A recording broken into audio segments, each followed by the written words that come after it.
When an unstable nucleus decays, it fires out alpha, beta, or gamma radiation. What are the three types of nuclear radiation, and what are the dangers and uses?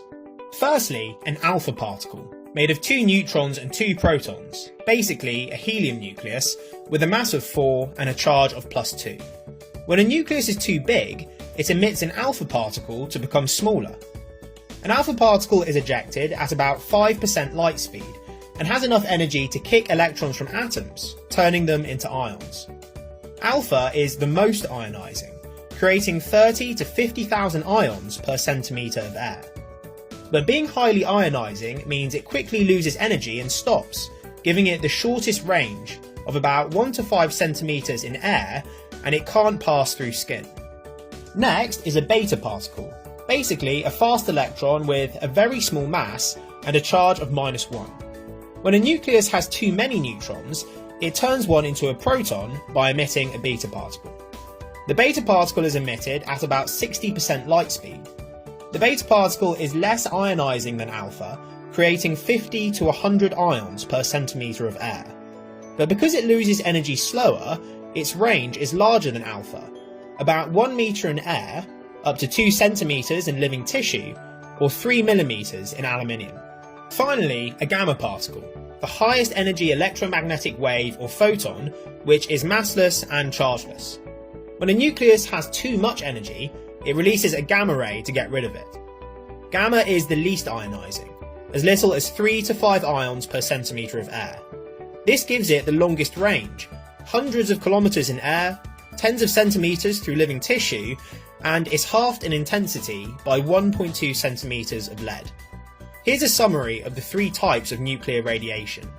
Now, what are the dangers? There are 2 types of danger. Firstly, irradiation, when the radioactive source is outside your body, or contamination, when the radioactive source is inside your body.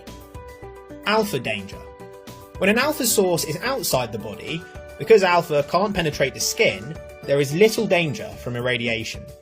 But if the alpha source enters the body, the high ionisation rate causes huge localised damage to living tissue, posing a severe contamination danger. Beta danger.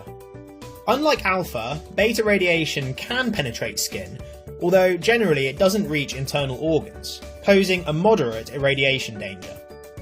If the beta source enters the body, the higher penetration causes more spread out internal damage, posing a lower but still moderate contamination danger.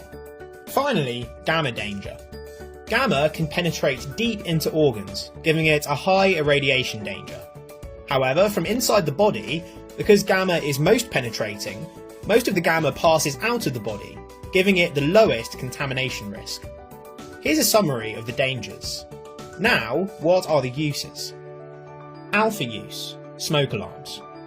Inside a smoke alarm is an alpha source and a detector. When alpha is detected, the alarm is silent, but when smoke enters and blocks the alpha, the alarm is triggered. Because alpha has a 5 centimetre range in air, it is safe for home use. Beta use. Measuring thickness of objects. Take a sheet of paper. A beta source is placed on one side and a detector the other. A sheet of paper with the desired thickness may absorb 50% of beta particles. But thicker paper would absorb more beta, and thinner paper less beta. So then thickness can be tested without any physical contact. Gamma use. Medical imaging. A gamma-emitting source is injected into the patient, which then spreads into the body. Gamma rays then leave the body where they are detected, and a 3D image can be formed of the inside of the patient. So that's nuclear radiation explained. If you enjoyed the video, please like and subscribe.